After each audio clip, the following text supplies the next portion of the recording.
offering Thee today our work and studies. Help us, dear Lord, to be obedient to our teachers, kind to our companions, diligent to our studies, that we may merit Thy blessing for ourselves, for our school, for our beloved country, the Philippines. Amen. Thank you, Angel. Magandang araw, mga bata. Magandang araw po, teacher! Kamusta ang bawat isa? Okay lang po, teacher! Wow, magaling! Handa na ba kayo lahat na magsunod sa ating panibagong leksyon? Opo, teacher! Wow, kung talagang handa na, pwede nyo bang bigyan si teacher ng 5 palakpak, 5 padyak, at isang malaking ngiti? Pwede ba? Opo, teacher! Sige nga.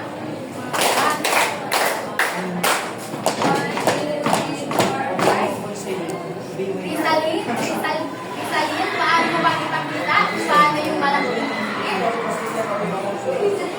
Rizalin.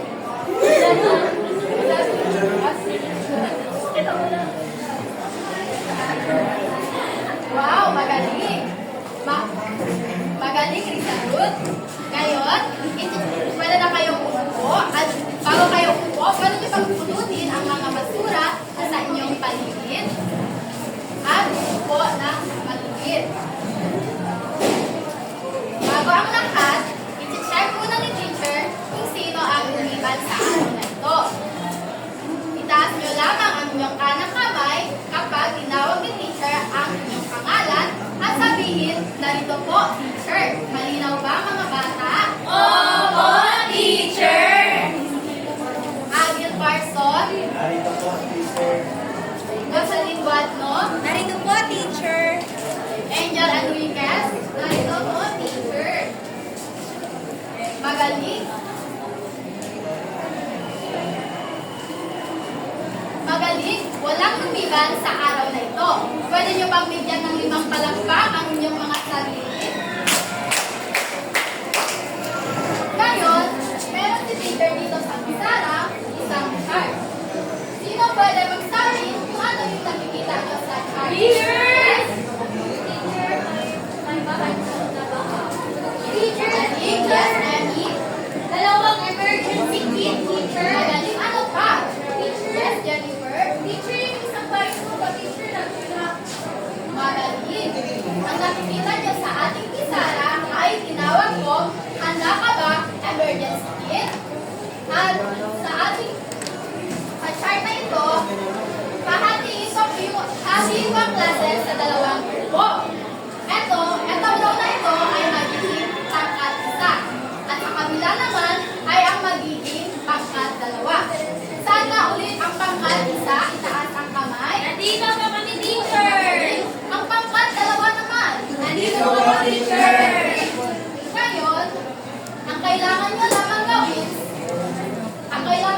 gawin ay mag-participate mamaya kay teacher para makakuha kayo ng puntos.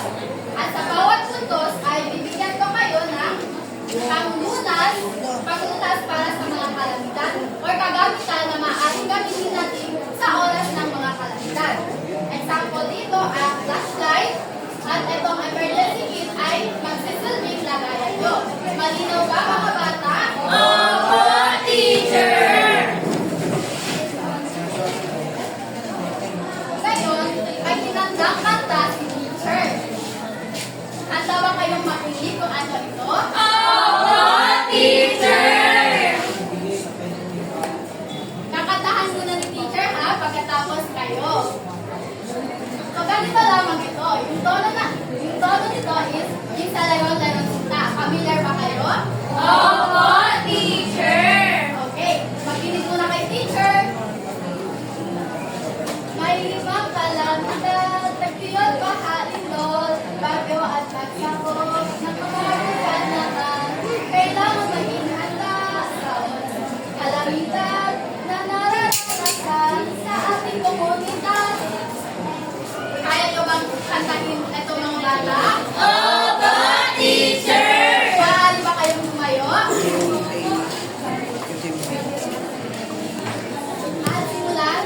name po, walang name. Bawal din sila. May limang kalamidad, nagayot mahalingkod, bagyo at pagsabog ng mga kalanan. Kailangan maging handa sa oras ng kalamidad na nararanasan sa ating komunidad.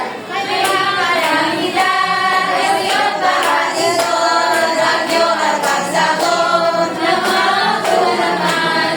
Kailangan maging handa sa oras ng kalamidad na nararanasan sa ating komunidad. Magaling, maaari na kayong sumuko. At bigyan na ibang palakpak ang inyong mga sarili. Bago tayo magsimula, magbabalik-aral muna tayo. Mga bata, natatandaan niyo pa ba kung ano yung pinalakay ni teacher kahapon? Opo, teacher! Sige nga, Angel. Mga panahon sa komunidad, teacher. Magaling. Ano yung mga panahon sa komunidad? Teacher! Yes, Angel. Tagpulan at tag-init, teacher. Magaling. Anong pangkad ka, Angel?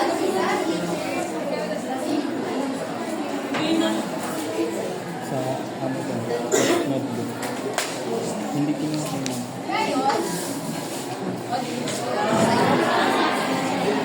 Ngayon, nagbibigay si teacher ng aktibidad sa bawat grupo. So, saan nga ba ang pangkatisa? Dito ang dalawa. Dito, teacher.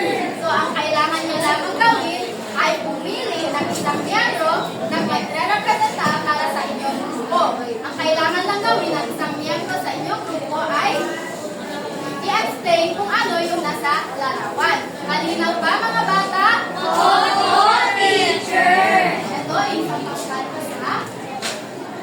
Pangkat dalawa. Meron lamang kayo ng isang minuto para pumili ng miyembro na magre-representa sa inyo. Tapos na ba, mga bata? Opo, teacher! Pangkat isa. Sino yung napili nyo? Yes, pay at teacher.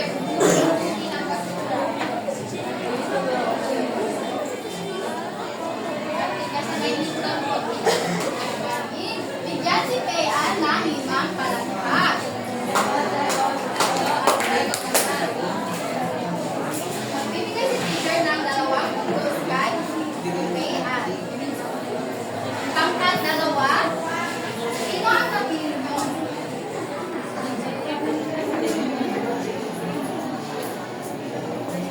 Yes, Bunny. Teacher, sa picture ko, may tubig na mataas, tapos may mga life jacket po, teacher, na ganun sa Magaling, magaling, Bunny. Bibigyan ko din si Bunny ng dalawang puntos.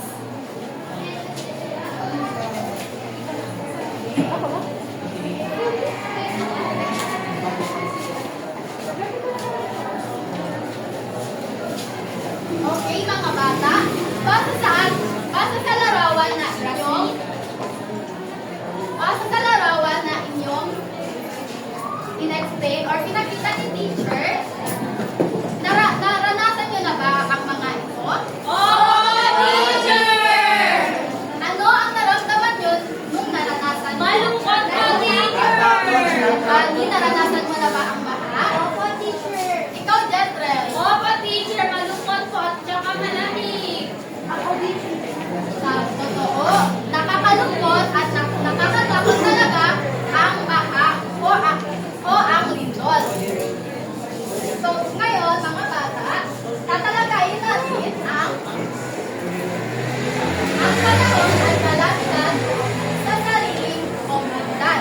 May idea na ba kayo kung ano-ano yung mga kalamidad na nararanasan natin? Opo, teacher! Magbigay nga ng isa. Teacher, ninyo. Ano pa? Teacher! Bagyo, teacher! Magaling! Dahil pagod si Ellie at si Rasmin, may dalawang puntos ang kanilang pangkat. Ngayon, alam niyo ba na may limang kalamidad ang nararanasan natin sa ating komunidad? Opo, Magaling, Jezreel. Alam ni Jezreel. Ngayon, tatalakayin natin ang una. Ang una sa kalamidad nararanasan natin sa ating komunidad ay ang Lindol. Basahin nga ng sabay-sabay. Lindol, ito ang pagyani o pag-uga ng lupa na magiging sanhi ng pagguho ng mga gusali, bahay at iba pa. Tama. Ang lindol ay ang pagyanin o pagbuga ng mga lupa. Sino ang nakaranas ng lindol? Ano po yung naramdaman mo kung naranasan ng lindol?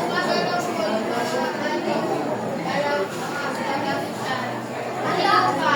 Handa ka ba yung naranasan ng lindol? Hindi ko po alam ano yun. Sa oras talaga ng kalapitan ay hindi natin alam kung ano ang gagawin. Yes, Miss Jennifer, ikaw? Ako, teacher, during no teacher, ay busy teacher. Busy teacher, sino teacher? Tama. Ngayon, ang susunod naman ay ang Baka. baka.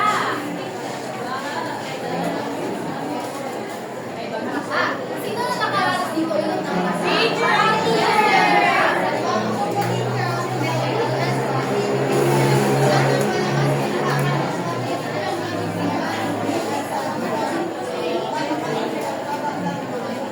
May tinuluyan ba kayo sa pinakain bahay mo?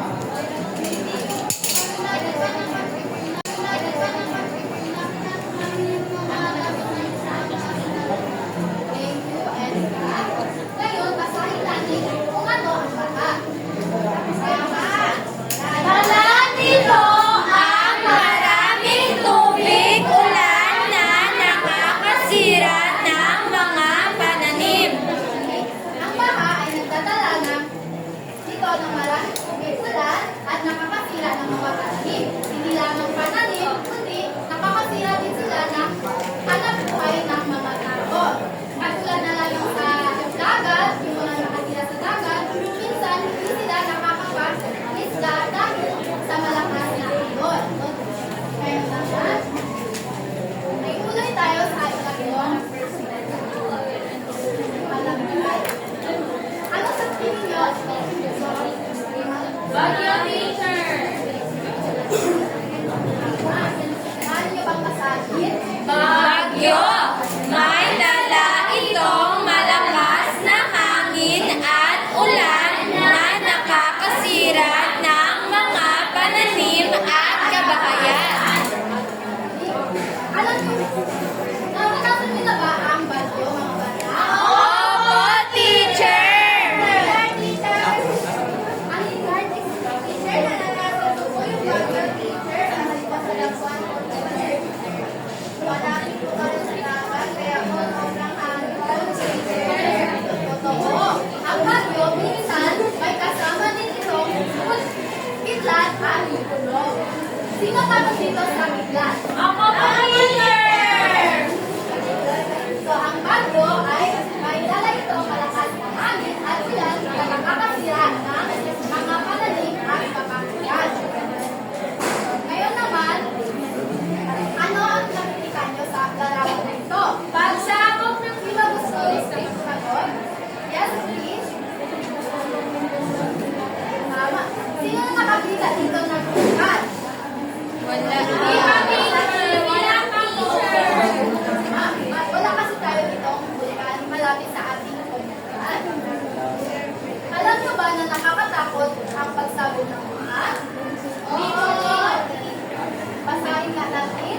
Pagsabog ng vulkan, delikado sa kalusugan ng tao at hayop ang usok at abon na dala nito.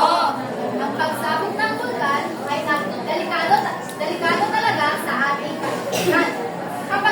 Kapag kayo ay nakatira sa malapit na may vulkan at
Parang hindi naman. Ngayon, para sa inyo handa ba kayo nung nararanasan nyo ang ilang kalamidad na ilan? Hindi po, teacher. Hindi po, teacher. Kasi ang mga kalamidad po, teacher, is unexpected po siya, teacher. Tama. Kapag may kalamidad talaga, ay hindi natin alam kung ano ang gagawin. Ngayon, tatalakayin din natin kung ano nga ba ang dapat gawin or paano nga ba maghanda kapag sa oras ng kalamidad. So, meron tayong tatlong Yung una ay bago ang kalamidad, habang ang kalamidad, at pagkatapos ng kalamidad. So, ang una ay bago ang kalamidad. Ito yung mga dapat natin gawin bago ang kalamidad. Ang una ay maghanda ng emergency kit. Alam nyo ba kung ano yung emergency kit? Yes, po, teacher. Magbigay ka ng halimbawa kung ano pwede ilagay sa Teacher, ang teacher. Yes. Tama? Yes, Eric? Flashlight po, teacher. Tama? Yes, Emmy? Extra battery para sa flashlight, teacher. Tama? Yes, Battery po, teacher. Tama? Yes, Teacher, mga sumayaw. Tama? Yes, Sheila? Whistle po. Tama? Yes, Erika? Teacher po, teacher. Tama? Lahat ng sinagot nyo ay tama. Kailangan natin maghanda ng emergency kit para kapag nagkaroon ng kalamidad ay meron tayong ito. Ang pangalawa naman ay alamin ang mga evacuation plan. Sa barangay nyo, meron ba kayong evacuation center? Saan ka nakatira? Sa Labuan po, teacher. Meron ba sa Labuan? Meron po, teacher, sa mataas po, teacher, na health center po. Magaling. Kailangan natin alamin ang mga evacuation plans o evacuation center para kung sakali nakaroon ng kalamidad ay alam natin kung saan tayo mag-or pumunta. Number 3 ay magplano ng pamilya. Kailangan natin magplano kasama ang inyong pamilya. Pang-apat naman ay makinig sa balita. Nakikinig ba kayo sa balita, mga bata? Opo, teacher. Magaling. Wow, magaling, Angel. Kaya, next naman is habang may kalamidad. Ito ang mga dapat natin gawin. Number 1 ay manatiling kalmado. Importante ba ang pagiging manatiling kalmado habang may kalamidad?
For example, kapag isa sa inyong kasama or pamilya ay nagkasakit or nagkaroon ng lagnat dahil sa matinding malakas na ulan, maaari niyong ipainom ang gamot na nailagay niyo or nailagay niyo sa emergency kit.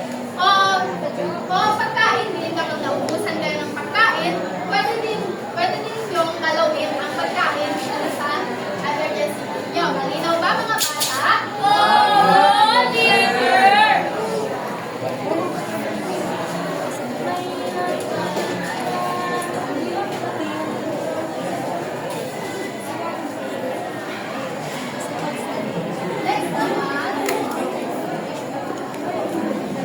Next naman ay ang pagkatapos ng kalamidad. So number 1, suriin ang kaligtasan. Pagkatapos ng kalamidad, kailangan nyo suriin ang kaligtasan ng bawat miyembro ng inyong pamilya. Tignan kung may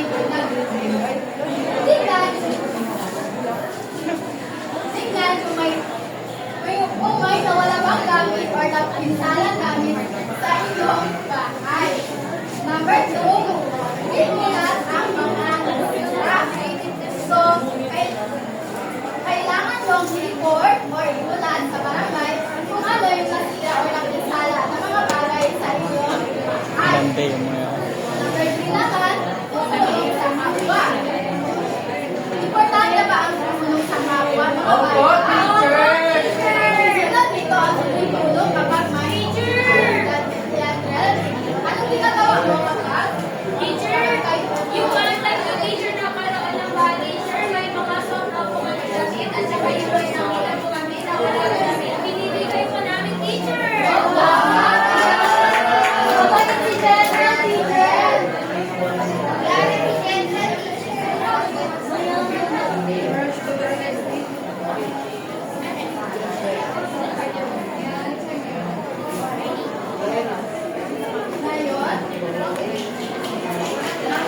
Number 4 ay makinig pa rin sa kanta. Pagkatapos ng kalamidad, kailangan pa rin natin makinig sa kanta.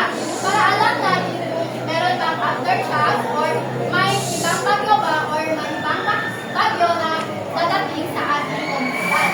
Malinaw ba mga bata? Oh, teacher!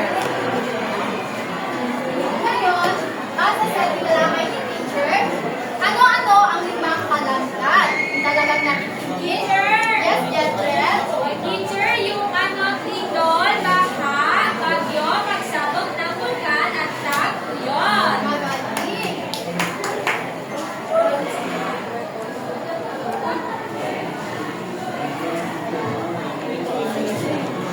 Para sa inyo, ano ang mahalaga ng pagkakaroon ng emergency kit?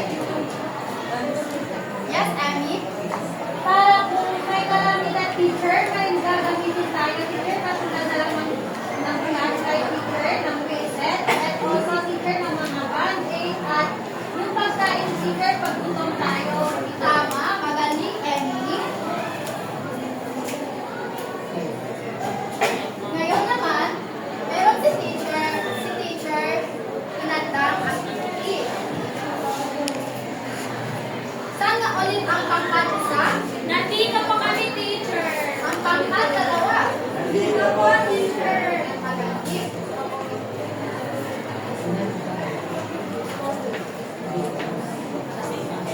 So, ang pangkat isa, ang kailangan nyo lamang gawin ay buuin ang nasa. Huwag mo na galawin mga bata. At ang pangkat dalawa naman, kailangan nyo buuin ng mga bagay na pwede ilagay sa inyong emergency bag. Maaari na kayong magsimula. Bago kayo magsimula, maaari ba kayo kumuha ng circle or ng bilog? Bigyan ko kayo ng 3 minuto para gawin ang aktibidad. Maaari na kayong magsimula.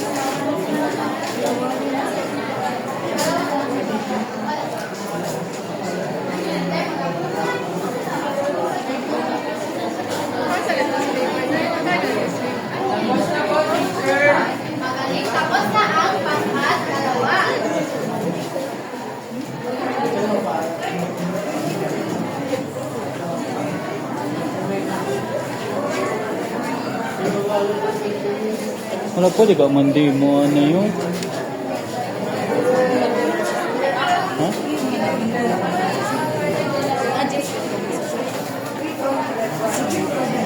Pagkat isa, tapos na ba? Opo, teacher. Pwede ba kayong pumili ng isang miyembro at sabihin kung ano yung nakuha nyo mga salita?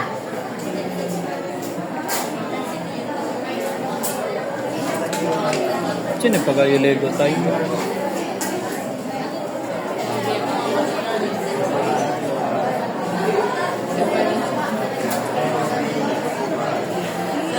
Kaya dyan, ano yung nakuha nyo ang salita? Ang mga nakuha namin salita, teacher, is yung limang palagyan. Pagkamoy ng bukay, tagtuyot, tingkol, bagyo, at paa. Magaling, salamat, ang isa. Dahil dyan, bigyan ko kayo ng tatlong buhos. Pangkatalawa, pwede ba kayo pumili ng isang miyembro? Teacher, nasa loob ng aming emergency box ay ang mga betadine, flashlight, pating, lamin, gamot, senator po teacher. Magaling pangkatalawa. Dahil yan, meron din kayong tatlong buhos.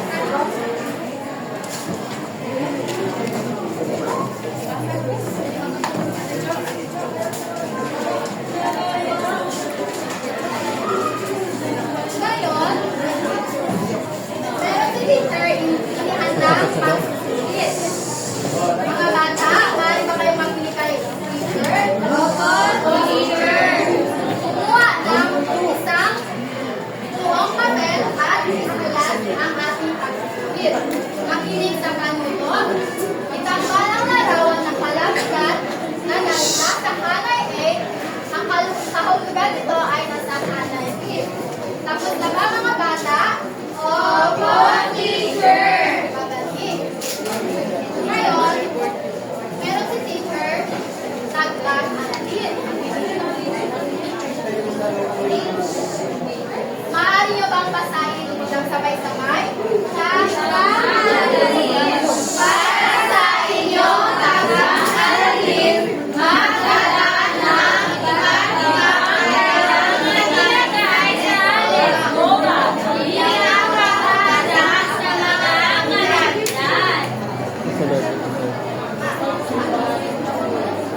ngayon, bibilangin natin kung sino yung nanalo sa ating